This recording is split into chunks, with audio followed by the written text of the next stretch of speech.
మాది పెదపరియం గ్రామం, తుళ్ళూరు మండలం, గుంటూరు జిల్లా.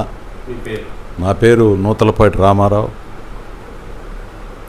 ఇప్పుడు ప్రస్తుతం రాష్ట్ర తెలుగు రైతు ఉపాధ్యక్షుడిగా పనిచేస్తూ ఉన్నాను. మొట్టమొదట అన్న రామారావు గారు పార్టీ పెట్టినప్పుడు మేము పార్టీలో చేరాం. ఆ రోజు నుంచి ఈ రోజు వరకు మేము తెలుగుదేశం పార్టీలోనే కొనసాగుతున్నాం.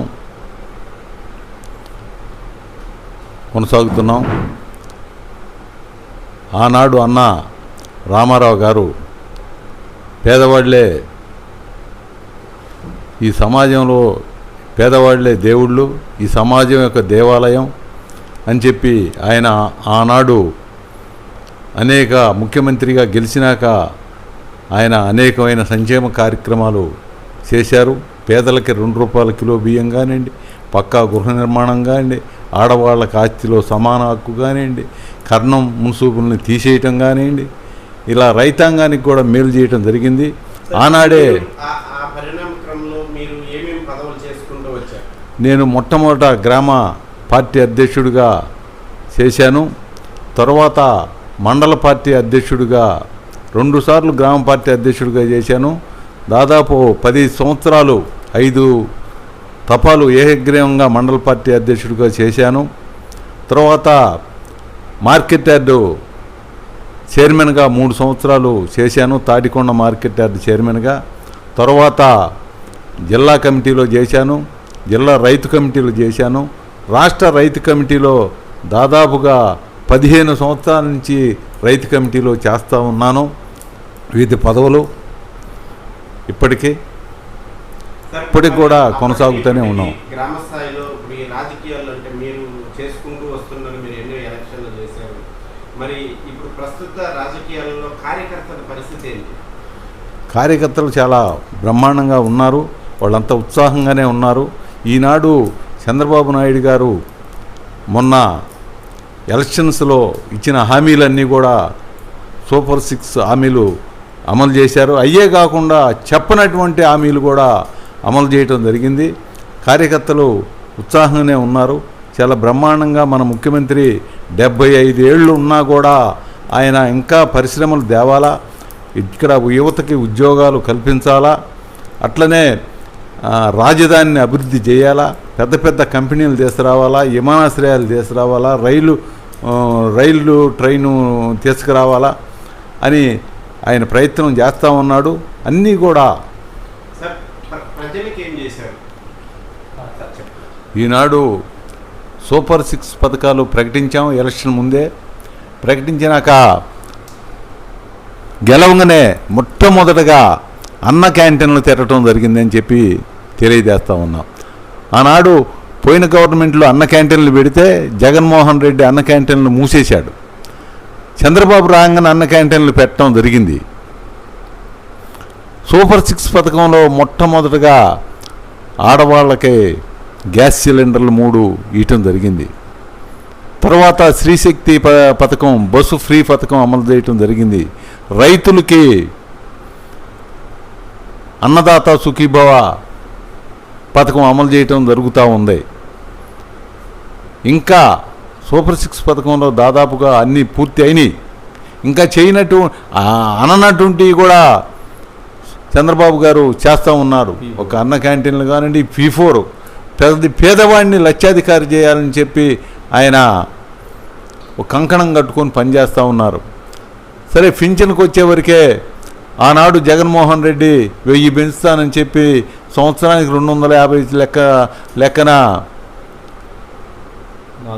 4 సంవత్సరాల్లో పెంచాడు 1000 రూపాయలు. అసలు మొట్టమొదట ఈ పింఛను పెట్టిందే అన్న ఎన్టీ రామారావు గారు. తెలుగుదేశం పార్టీ వచ్చినాకనే ఈ పింఛను పెట్టడం జరిగింది. ఆనాడు 70 రూపాయలు పింఛను వరుసగా పెంచుకుంటా వచ్చాం. ఇప్పుడు ఒక్కసారే చంద్రబాబు నాయుడు గారు వృద్ధులకి 4000 రూపాయలు పింఛను, అట్లనే వికలాంగులకి 6000 రూపాయలు, మంచంలో నుంచి లెగవలేనటువంటి వాళ్ళకి 15,000 రూపాయలు ఈనాడు పింఛను ఇవ్వటం జరుగుతూ ఉందని చెప్పి నేను తెలియజేస్తూ ఉన్నా. నమస్తే అండి, నా పేరు బెల్లంకొండ శ్రీనివాసరావు. పెద్దపరిమి గ్రామ తెలుగుదేశం పార్టీ అధ్యక్షుడిని. నాకు 18 సంవత్సరాలు నిండిన తర్వాత ఓటు రావడం జరిగింది. అంతకుముందే మేము గ్రౌండ్ వర్క్ చేస్తుండేవాళ్ళం. అప్పటి నుండి కూడా బూత్ ఏజెంట్గా ఇప్పటి వరకు కూడా దాదాపు 30 సంవత్సరాల నుండి బూత్ ఏజెంట్గా, గ్రామ పార్టీ కార్యవర్గ సభ్యులుగా 2 దఫాలు, అలాగే 2004 ఎన్నికల్లో అమరావతి మండల పార్టీ తరఫున ఎన్నికల పరిశీలకులుగా చేయడం జరిగింది. అలాగే ఆ తర్వాత గ్రామ విద్యా కమిటీ మెంబర్గా చేయడం జరిగింది. ఆ తర్వాత ఎండోమెంట్ దేవస్థాన ధర్మకర్తగా చేయటం జరిగింది. ఆ పిమ్మట బూత్ కమిటీ కన్వీనర్గా చేయటం జరిగింది. మేము ప్రతిపక్షంలో ఉన్నప్పుడు అనేక కష్ట నష్టాలను ఎదుర్కొన్నాం. 2019లో వైసీపీ గవర్నమెంట్ అధికారంలోకి వచ్చిన తర్వాత 2024 నారా చంద్రబాబు నాయుడు గారు కూటమి సారథిగా చంద్రబాబు గారు ముఖ్యమంత్రి పదవీ ప్రమాణ స్వీకారం చేసేంతవరకు 5 సంవత్సరాలు కూడా గతంలో అనేక ఎన్నికలని అనేక మంది ముఖ్యమంత్రులు చూడటం జరిగింది. కానీ ఇతను ఒక నియంత, ఇతను ఒక రాజకీయ నాయకుడి లక్షణాలు అనేది పరిపుష్టిగా అతనికి లేవు.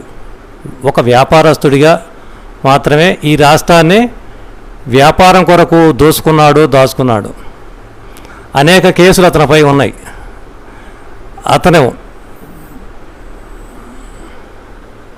అతను అనేక రకాలుగా ల్యాండ్ టైటిల్ యాక్ట్ పెట్టి ఈ రాష్ట్ర ప్రజానేక ఆస్తులు దోచేయాలని చూశాడు.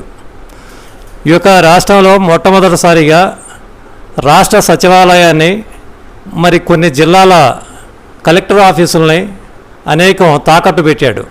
కొన్ని భూములను అమ్మాడు.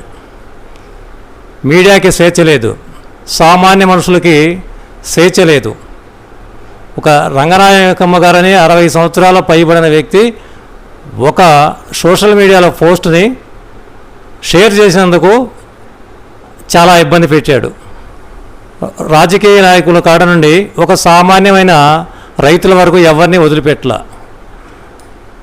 రాష్ట్రానికి రాజధాని లేదు అనుకున్న సందర్భంలో రాష్ట్రం విడిపోయి మన తుళ్ళూరు ప్రాంతంలో రాజధాని పెట్టడానికి ఆనాటి తెలుగుదేశం పార్టీ అధ్యక్షుడు, ఆనాటి ముఖ్యమంత్రి నారా చంద్రబాబు నాయుడు పిలుపు మేరకు 58 రోజుల్లో 34,000 ఎకరాలు ఇక్కడ రైతాంగం రాష్ట్ర ప్రభుత్వాన్ని నమ్మి ల్యాండ్ పూలింగ్కి ఇవ్వటం జరిగింది. ఆ యొక్క వర్క్ జరుగుతూ ఉండగానే పూర్తి ఖాతాలకే అనివార్య కారణాల వల్ల ప్రభుత్వం మారింది. ప్రభుత్వం మారిన పిదప ఆ తర్వాత వచ్చిన ప్రభుత్వం అంతకుముందు ప్రభుత్వం తీసుకున్న నిర్ణయాన్ని కొనసాగించాల్సిన అవసరం ఎంతైనా ఉంది. అది రాజధర్మం. ముఖ్యంగా ఇప్పుడు ఈ కూటమి ప్రభుత్వం అధికారంలోకి వచ్చి 15 నెలలు అవుతుంది. ఈ 15 నెలల కాలంలో గ్రామాలలో ఎలాంటి కార్యక్రమాలు స్టార్ట్ అయినాయి? అంటే ముఖ్యంగా ప్రజలకు కావాల్సింది కూటమి ప్రభుత్వాన్ని గెలిపించింది ప్రజలకి మౌలిక సదుపాయాలు, రోడ్లు, డ్రైనేజీలు, తాగునీరు, కరెంటు. మరి ఇలాంటి సమస్యల అభివృద్ధికి మన సిఆర్డీఏ రాజధాని ప్రాంతం గ్రామాలలో ఎలాంటి పురోభివృద్ధి మొదలైంది? మరి సుపరిపాలన తోలడుగు అంటున్నారు. మరి అభివృద్ధిలో మీ గ్రామానికి, మీరు గ్రామ పార్టీ అధ్యక్షులు ఉన్నారు కాబట్టి మీ గ్రామంలో ఏమేమి అభివృద్ధి కార్యక్రమాలు చేపట్టారు? మా యొక్క గ్రామానికి గుంటూరు వెళ్ళే రోడ్డు ఒకటి ఉందండి. అలాగే తుళ్ళూరు వైపు ఒక రోడ్డు, మంగళగిరి వైపు వెళ్ళే ఒక రోడ్డు ఉంది, నెక్కల్లు అనంతారం వైపుగా వెళ్ళే రోడ్డు ఒకటి ఉంది, మోతరక వైపు వెళ్ళే రోడ్డు ఒకటి ఉంది. ఈ 5 వైపులా ఏ రోడ్డును కూడా సైకిల్ పోవాతి కాదు, మనుషులు వాకింగ్ పోవాలనే నడక కూడా నడవాతి కాదు, మరి కార్లు పోవాతి కాదు. మాకు మంగళగిరికి దాదాపు 50 సంవత్సరాల క్రితం నుండి బస్సు ప్రయాణం ఉంది. అటువంటిది బస్సులు కూడా ఎత్తేసారు. అసలు నడవటానికి కూడా అధ్వానంగా ఉన్న పరిస్థితుల్లో కూటమి ప్రభుత్వం వచ్చిన పిదప మాకు ఇటు గుంటూరు పెదపరిమి వైపు ఉన్న రోడ్డు క్లియర్ చేశారు, బ్రహ్మాండంగా తార్ రోడ్డు వేశారు. పరిమి నుండి నెక్కల్లు వడ్లమాను వెళ్ళే వైపు తార్ రోడ్డు కూడా, ఆ రోడ్డు కూడా బాగు చేసి తార్ రోడ్డు వేశారు. పెదపరిమి నుండి ఎస్ఆర్ఎంకి వెళ్ళే రోడ్డు అంటే మంగళగిరి వెళ్ళే అది కూడా తార్ రోడ్ వేసి సింగిల్ రోడ్ని డబల్ రోడ్ వేశారు, చాలా బాగుంది. అలాగే పెదపరిమి నుండి తుళ్ళూరు వెళ్ళే వైపు రోడ్డు కూడా తార్ రోడ్ వేశారు సార్. అలాగే పెదపరిమి నుండి మోతర వైపు వెళ్ళే తార్ రోడ్డు కూడా 7.5 కోట్ల రూపాయలు మా ఎమ్మెల్యే గారు శాంక్షన్ చేయించడం జరిగింది. అలాగే మా గ్రామంలో కూడా చిన్న చిన్న రోడ్లు వేయటం జరుగుతుంది. కూటమి ప్రభుత్వం అధికారంలోకి వచ్చిన తర్వాత 2014-19 మధ్యలో 200 రూపాయల పెన్షన్ని 2000 రూపాయలు 10 రెట్లు పెంచిన ఘనత తెలుగుదేశం పార్టీ యొక్క ఘనత. ఆ తరువాత 2024 ఎన్నికల మేనిఫెస్టోలో మా ప్రభుత్వం వస్తే 4000 రూపాయలు ఇస్తాం అని నారా చంద్రబాబు నాయుడు గారు మేనిఫెస్టోలో పెట్టాం. అలాగే ప్రభుత్వం వచ్చిన తర్వాత మేనిఫెస్టో తయారు చేసిన దానికి ప్రభుత్వం ఏర్పడేదానికి మధ్యలో 3 నెలలు గ్యాప్ ఉంది సార్. ఆ గ్యాప్లో కూడా ఆ 3000 రూపాయలకి 1000 రూపాయలు కలిపి ఈ 7000 రూపాయలు ఒకేసారి పేదవారికి ఇచ్చి వారి యొక్క సంతృప్తిపరచడం జరిగింది. నేను మాది పెదపరిమి గ్రామం అండి, తుళ్ళూరు మండలం పెదపరిమి గ్రామము.